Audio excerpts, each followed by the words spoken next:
नमस्कार, दोपहर के 12 बजे हैं और स्वागत है आपका अपडेट 12 में। सबसे पहले बात करते हैं हेडलाइंस की। त्रिनिदाद और टोबैगो पर अपनी पहली यात्रा पर पहुंचे प्रधानमंत्री नरेंद्र मोदी ने यहां एक कार्यक्रम में भारतीय समुदाय को किया संबोधित। कहा, बिहार की विरासत भारत के साथ ही दुनिया का भी गौरव। प्रधानमंत्री नरेंद्र मोदी ने शानदार स्वागत के लिए त्रिनिदाद और टोबैगो की प्रधानमंत्री का किया धन्यवाद। नरेंद्र मोदी ने सफलतापूर्वक संपन्न की घाना की यात्रा। रवानगी से पहले घाना की संसद को किया संबोधित। भारत के लोकतंत्र की विशालता, भारतीय अर्थव्यवस्था की रफ्तार, भारत अफ्रीका संबंधों पर की बात, सम्मान और आत्मीय स्वागत के लिए घाना के लोगों का जताया आभार। 18वीं लोकसभा में व्यवधानों में कमी के कारण उत्पादकता में वृद्धि हुई है और सार्थक बहस हुई, बोले लोकसभा अध्यक्ष ओम बिरला। शहरी स्थानीय निकायों के अध्यक्षों का राष्ट्रीय सम्मेलन को किया संबोधित। कहा, शहरी निकायों की जड़ें जितनी मजबूत होंगी, राष्ट्र उतना ही मजबूत बनेगा।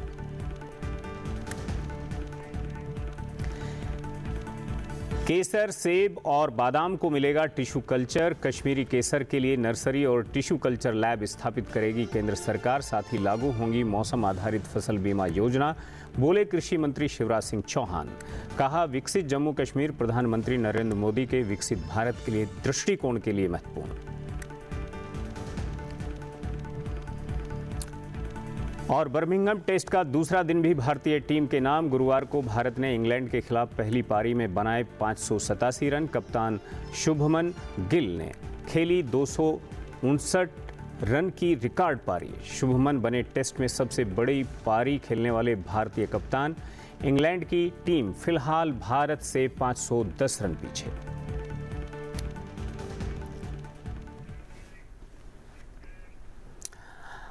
राष्ट्रपति द्रौपदी मुर्मू ने डूरंड कप 2025 टूर्नामेंट की ट्रॉफियों का अनावरण शुभारंभ किया। इन ट्रॉफियों का अनावरण राष्ट्रपति भवन में किया गया। अपने संबोधन में राष्ट्रपति ने कहा कि फुटबॉल दुनिया का सबसे लोकप्रिय खेल है। पेशेवर फुटबॉल खिलाड़ी लोगों का मनोरंजन करते हैं। देश के सभी हितधारकों को भारत में खेल के उत्थान के लिए मिलकर काम करना चाहिए।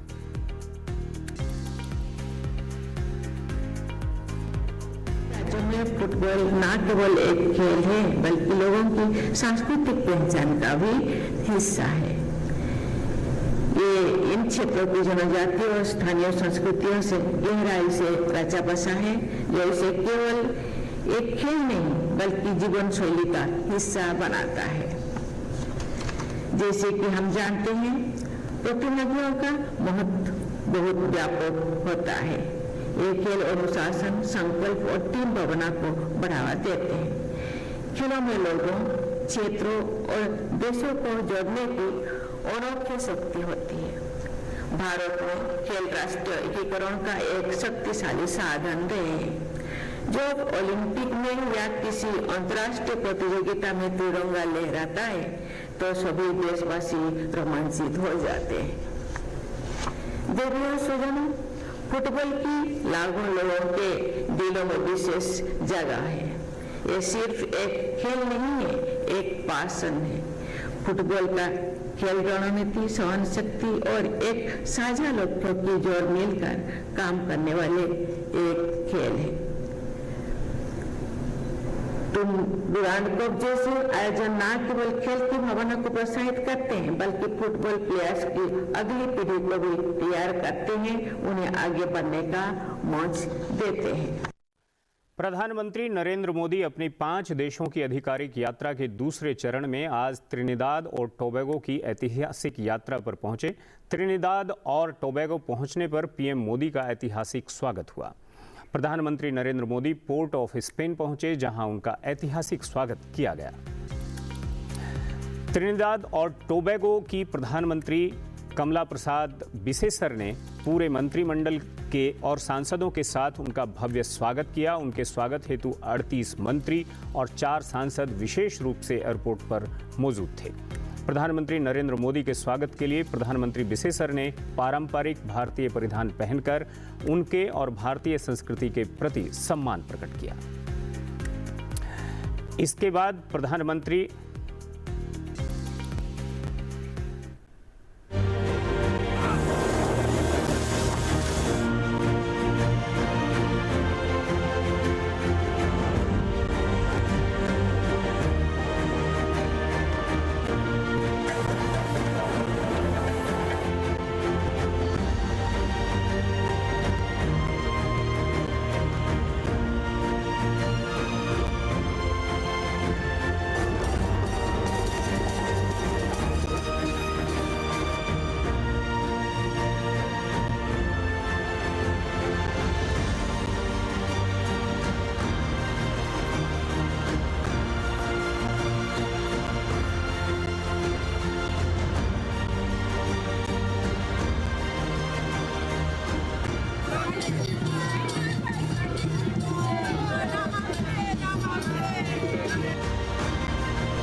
आप देख रहे थे भारत के बाहर एक भारत की झलक, जिसमें प्रधानमंत्री भी उस आनंद में सराबोर होते हुए आपको दिखाई दे रहे थे। प्रधानमंत्री नरेंद्र मोदी के त्रिनिदाद और टोबैगो की यात्रा से भारतीय समुदाय में खासा उत्साह का माहौल आपने देखा। ये उनकी बतौर प्रधानमंत्री पहली यात्रा है और 1999 के बाद त्रिनिदाद और टोबैगो में प्रधानमंत्रीय स्तर की पहली द्विपक्षीय यात्रा है।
आप देख रहे थे भारत के बाहर भोजपुरी संगीत का आनंद लेते हुए देश के प्रधानमंत्री नरेंद्र मोदी को। त्रिनिदाद और टोबैगो पर अपनी पहली यात्रा पर पहुंचे प्रधानमंत्री नरेंद्र मोदी ने यहां एक कार्यक्रम में भारतीय समुदाय को संबोधित भी किया। उन्होंने कहा कि यहां उपस्थित अनेक लोगों के पूर्वज बिहार से ही आए हैं। बिहार की विरासत भारत के साथ ही दुनिया का भी गौरव है।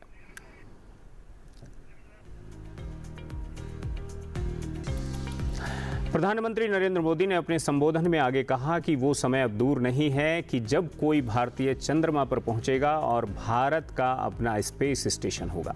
हम अब तारों को सिर्फ गिनते नहीं हैं, आदित्य मिशन के रूप में उनके पास जाने का प्रयास करते हैं। हमारे लिए अब चंदा मामा दूर के नहीं हैं, हम अपनी मेहनत से असंभव को भी संभव बना रहे हैं। Consider prime minister Kamala ji as the daughter of Bihar. यहाँ उपस्थित अनेक लोगों के पूर्वज बिहार से ही आए हैं। बिहार की विरासत भारत के साथ ही दुनिया का भी गौरव है। लोकतंत्र हो, राजनीति हो, कूटनीति हो, हायर एजुकेशन हो, बिहार ने सदियों पहले दुनिया को ऐसे अनेक विषयों में नई दिशा दिखाई थी। मुझे विश्वास है 21वीं सदी की दुनिया के लिए भी बिहार की धरती से नई प्रेरणाएं, नए अवसर निकलेंगे। Like Kamla ji, there are many people here whose roots lie in Bihar. The heritage of Bihar is a matter of pride for all of us. Friends, I'm sure everyone among you feels proud when India grows. For New India, even the sky is not the limit.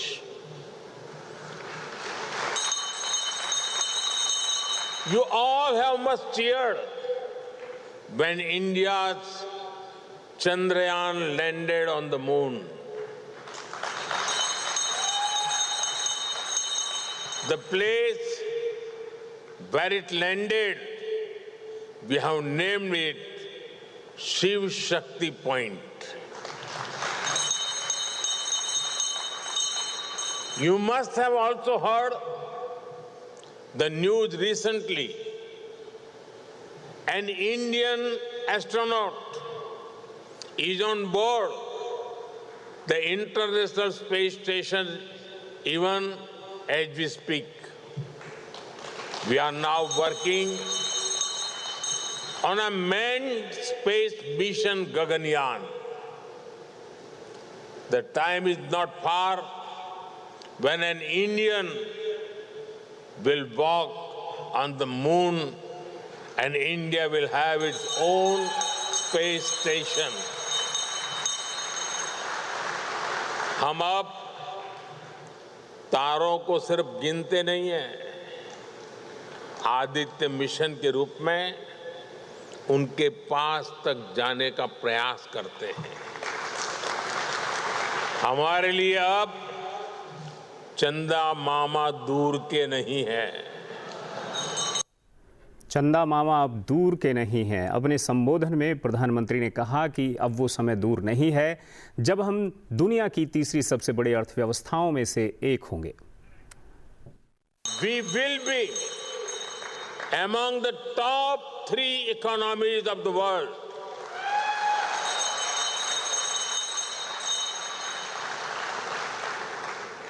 The fruits of India's growth and progress are reaching the most needy.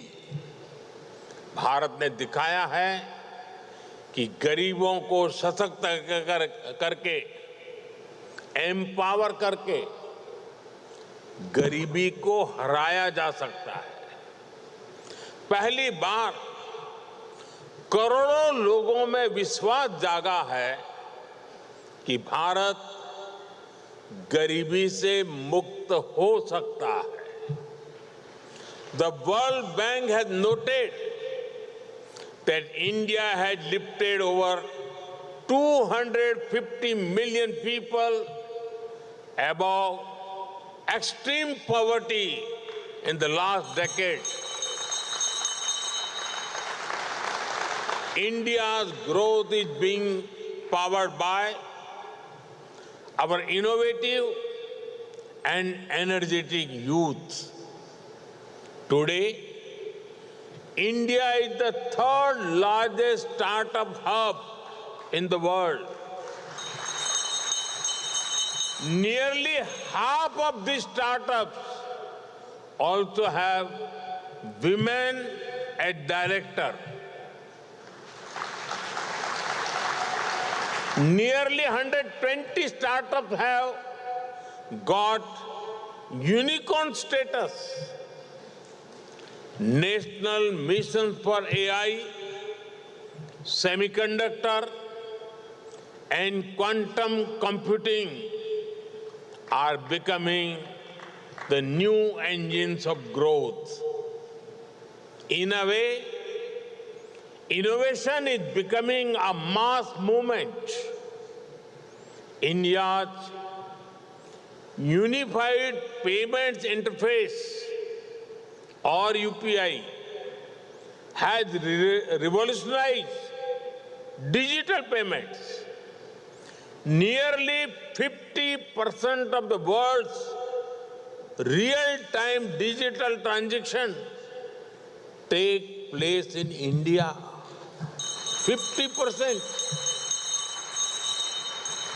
I congratulate Trinidad and Tobago for being the first country in the region to adopt UPI.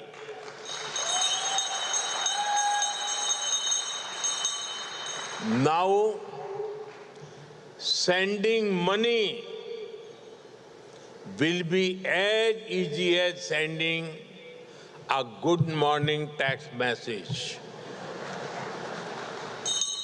And I promise it will be faster than West Indies bowling. प्रधानमंत्री अपनी यात्रा के दौरान अपने साथ राम मंदिर की प्रतिकृति और अयोध्या में सरयू नदी का पवित्र जल भी साथ लेकर गए थे। उन्होंने राम मंदिर की प्रतिकृति और सरयू नदी का पवित्र जल त्रिनिदाद और टोबैगो के प्रधानमंत्री को भेंट किया।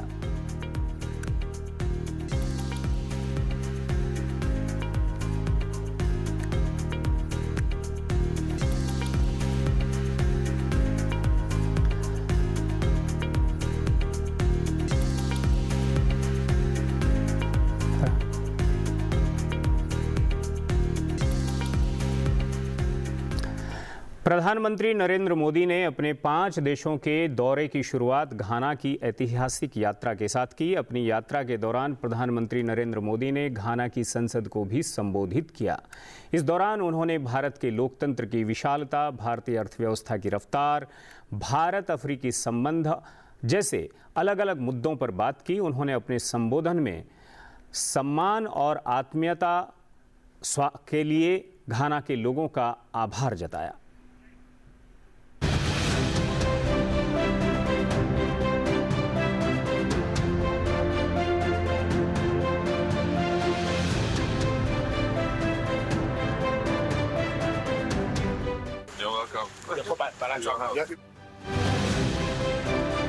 आज राष्ट्रपति जी और मैंने हमारी द्विपक्षीय साझेदारी कॉम्प्रिहेंसिव पार्टनरशिप का रूप देने का निर्णय लिया। घाना के राष्ट्र निर्माण की यात्रा में भारत केवल एक सहयोगी नहीं बल्कि एक सहयात्री। डेवलपमेंट पार्टनरशिप हमारी साझेदारी का एक मूल स्तंभ है। राष्ट्रपति महामा के आर्थिक पुनर्गठन के प्रयासों में भारत के पूर्ण समर्थन और सहयोग का हम आश्वासन देते हैं। You have uplifted our nation and extended a hand of partnership to the world, including Ghana. In recognition of your distinguished leadership, your contribution to global development, and your deep commitment to strengthening ties between Ghana and India, the Republic of Ghana hereby confers on you, Your Excellency Narendra Modi, the state honor of Officer of the Order of the Star of Ghana.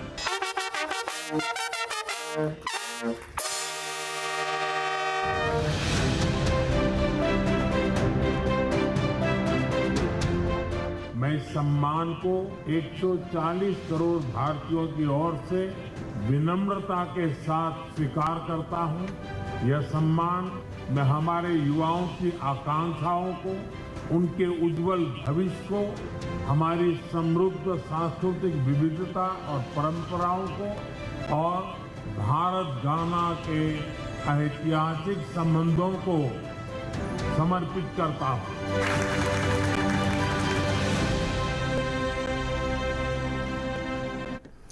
खबरों में आगे बढ़ते हैं।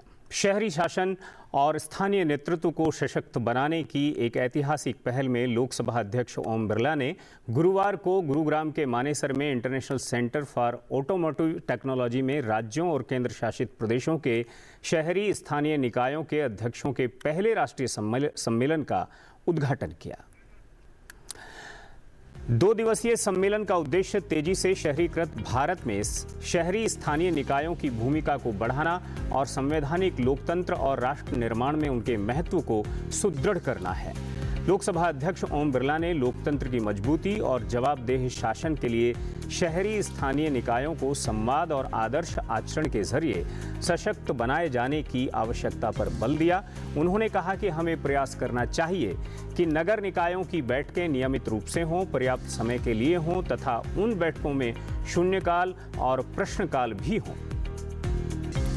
मैंने कई बार देखा है कि कई नगर पालिकाएं, नगर परिषद, नगर निगमों के अंदर साल भर के अंदर बैठक नहीं होती और एक बजट बैठक होती है, वह भी आधे घंटे के अंदर खत्म हो जाती है। कहीं अगर बैठक भी होती है तो मैं पढ़ता हूं कि आधे घंटे में हंगामे से बैठक को स्थगित किया, एजेंडा पास हुआ। ये लोकतंत्र की अच्छी परंपरा नहीं है। लोकतंत्र में हमें चुनकर भेजा है लोगों की अपेक्षाओं को लिए, चर्चा के लिए, संवाद के लिए, उनकी कठिनाई चुनौतियों के लिए।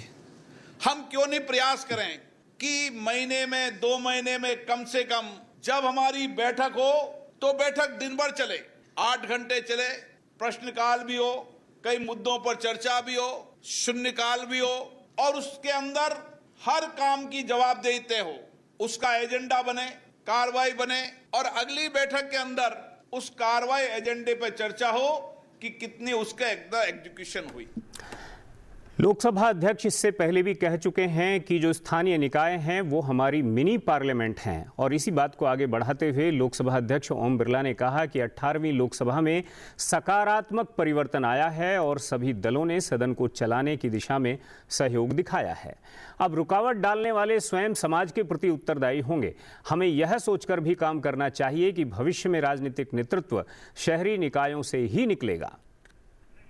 एक समय आया था जब राज्य की विधानसभाओं लोकसभाओं के अंदर लोकसभा और विधानसभाएं हंगामों की भेंट चढ़ जाती थी। लोकसभा या राज्यसभा के अंदर सभाओं को बाधित करने में ही राजनीतिक दल श्रेय मानते थे और अखबार की सुर्खियां भी आज सदन स्थगित हुआ ये सुर्खियां बनती थी। मैं 16वीं लोकसभा से 17वीं 18वीं लोकसभा को देख रहा हूं। इसी 16वीं लोकसभा के अंदर लोग तख्तियां लेकर आते थे, सदन स्थगित करने के लिए प्रयास करते थे। कई दिनों तक सदन स्थगित होता था। 17वीं लोकसभा के अंदर भी ये परपाटी चली, लेकिन 18वीं लोकसभा में बदलाव आया कि सभी सदन के सदस्य, सभी राजनीतिक दल के लोग विचार करने लगे कि सदन स्थगित नहीं होना चाहिए और राजनीतिक दल में आपस में विवाद होने लगा कि सदन स्थगित होने से हम जनता की अपेक्षाएं, भावनाएं, कठिनाइयां, चुनौतियां ठीक से नहीं रख पाएंगे। इसलिए सभी राजनीतिक दलों ने प्रयास किया कि सदन चलना चाहिए, सदन स्थगित नहीं होना चाहिए, क्योंकि उनके मान्य सदस्यों ने ये विचार व्यक्त किया कि सदन स्थगित हो जाता है तो हम जनता की भावनाओं को नहीं रख सकते। अगली खबर कश्मीर से। केंद्रीय कृषि, किसान कल्याण और ग्रामीण विकास मंत्री शिवराज सिंह चौहान ने वीरवार को श्रीनगर में राज्य सचिवालय में जम्मू कश्मीर के मुख्यमंत्री उमर अब्दुल्ला के साथ समीक्षा बैठक की। उन्होंने कहा कि केंद्र सरकार कश्मीरी केसर के लिए नर्सरी और टिश्यू कल्चर लैब स्थापित करेगी। सैफरान यहाँ की एक विशेषता है, पहचान है, इसलिए टिश्यू कल्चर लैब और नर्सरी की स्थापना भी केंद्र सरकार यहां करेगी। हमने ये भी तय किया है कि क्वालिटी कंट्रोल लैब ये जरूरी है मिट्टी के स्वास्थ्य और उर्वरता के इनपुट नियमन के लिए। तो इसको भी कठुआ, बारमूला, अनंतनाग सहित हम इसको क्वालिटी कंट्रोल लैब को भी स्थापित करने का काम करेंगे। RKVY के अंतर्गत dedicated irrigation project command area में कुछ बनाया जाए, इसकी बात यहां उठाई गई है। उस पर भी हम काम करके कि ये जो गैप है कैनाल से खेत तक पानी पहुंचाने का वो दूर हो, उसको हम करने का यहां प्रयास करेंगे। राष्ट्रीय केसर मिशन में भी यहां बताया कि जम्मू कश्मीर की कुछ विशिष्टताओं को देखते हुए संशोधन की आवश्यकता है, तो उसमें उत्पादकता बढ़ाने के लिए और नुकसान कम करने के लिए हम विशेषज्ञ की जो हमारे वैज्ञानिक उनकी एक टीम बनाएंगे, वैज्ञानिकों की टीम बनाएंगे। चौहान ने कहा कि विकसित जम्मू कश्मीर प्रधानमंत्री नरेंद्र मोदी के विकसित भारत के दृष्टिकोण के लिए महत्वपूर्ण है। क्षेत्र के किसानों और ग्रामीण निवासियों के हित में कई महत्वपूर्ण निर्णय भी लिए गए हैं। मित्रों, आज प्रधानमंत्री जी का एक संकल्प लेके, प्रधानमंत्री जी का संकल्प है विकसित भारत का निर्माण, और विकसित भारत के लिए विकसित जम्मू कश्मीर। और दो प्रमुख विभाग जो विकास और रोजगार में भी बहुत महत्वपूर्ण योगदान देते हैं, एक कृषि और दूसरा rural development, agriculture and rural development. उसको माननीय मुख्यमंत्री जी, ग्रामीण विकास और कृषि मंत्री जी और उनकी पूरी टीम के साथ बैठकर हमने रिव्यू किया है। संकल्प एक ही है। आज भी कृषि भारतीय अर्थव्यवस्था की और जम्मू कश्मीर की भी रीढ़ है, जो 50% से ज्यादा देश में रोजगार देती है, यहां तो और ज्यादा लोगों को रोजगार देती है। उसको और हम कैसे बेहतर बनाएं, और किसान की जिंदगी और कैसे बेहतर हो। मेरे लिए तो कृषि मंत्री के रूप में किसानों की सेवा ही भगवान की पूजा है और मुझे खुशी है कि आज माननीय मुख्यमंत्री जी के साथ बैठ के हमने कई मुद्दों पर चर्चा की है। जम्मू कश्मीर की एक पहल किसान खिदमत घर, ये बहुत अच्छी पहल है जहां एक ही स्थान पर किसान को कृषि से संबंधित सारी सुविधाएं दी जाती हैं। और अब भारत के लिए एक अच्छी खबर। बर्मिंघम टेस्ट का दूसरा दिन भी भारतीय टीम के नाम रहा। गुरुवार को भारत ने इंग्लैंड के खिलाफ पहली पारी में 587 रन बनाए, जबकि स्टंप्स तक इंग्लैंड के 3 विकेट भी गिराए। इंग्लैंड की टीम फिलहाल भारत से 510 रन पीछे चल रही है। एजबेस्टन स्टेडियम में चल रहे मैच में भारत ने 5 विकेट पर 310 रन के स्कोर से दिन की शुरुआत की। कप्तान शुभमन गिल 269 रन की रिकॉर्ड पारी खेल गए। वे टेस्ट में सबसे बड़ी पारी खेलने वाले भारतीय कप्तान बने। उन्होंने विराट कोहली को पीछे छोड़ा। यशस्वी जायसवाल 27 और रविंद्र जडेजा 87 और रविंद्र जडेजा 89 रन बनाकर आउट हुए। वॉशिंगटन सुंदर ने 42 रनों का योगदान दिया। हालांकि हैरी ब्रूक और जो रूट ने चौथे विकेट के लिए 52 रनों की साझेदारी कर इंग्लैंड को संभालने की कोशिश की, मगर दिन का खेल समाप्त होने तक इंग्लैंड ने पहली पारी में 3 विकेट पर 77 रन ही बनाए हैं और वह अभी भारत से 510 रन पीछे चल रही है। स्टंप्स के समय ब्रुक 30 और रूट 18 रन बनाकर क्रीज पर मौजूद थे।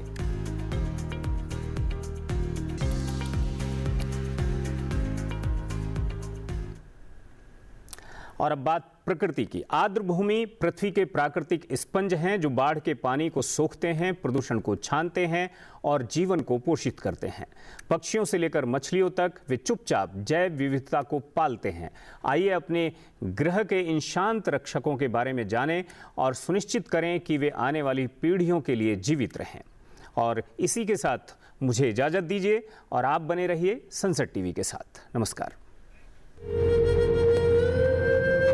वेटलैंड्स पृथ्वी पर मौजूद अलग अलग तरह के महत्वपूर्ण इकोसिस्टम्स यानी पारिस्थितिकी तंत्रों में से एक है। इन्हें धरती का स्पंज भी कहा जाता है। ये बारिश के पानी, बाढ़ और ग्लेशियर से पिघलने वाले पानी को सोखते हैं और फिर पूरा साल उसे धीरे धीरे छोड़ते हैं। इससे कुओं, झीलों और दूसरे जल स्रोतों का पुनर्भरण होता रहता है। भारत में कई तरह के जमीनी इलाके और जलवायु क्षेत्र हैं जो कई प्रकार के अनूठे वेटलैंड पर्यावास को पनपने में सहायता करते हैं। अनुमान लगाया जाता है कि भारत के कुल भौगोलिक इलाके में से 4.8% हिस्सा वेटलैंड्स वाला है और देश में लगभग 7.5 लाख से ज्यादा वेटलैंड्स हैं। इनमें हिमालय में ऊंचाई पर मौजूद झीलें हैं, बाढ़ के पानी वाले मैदान और गंगा ब्रह्मपुत्र के दलदली इलाके हैं, ग्रेट इंडियन डेजर्ट के खारे मैदान हैं और साथ ही देश की तटरेखाओं और द्वीपों के आसपास मौजूद विशाल मार्शलैंड्स और कोरल रीफ्स भी हैं।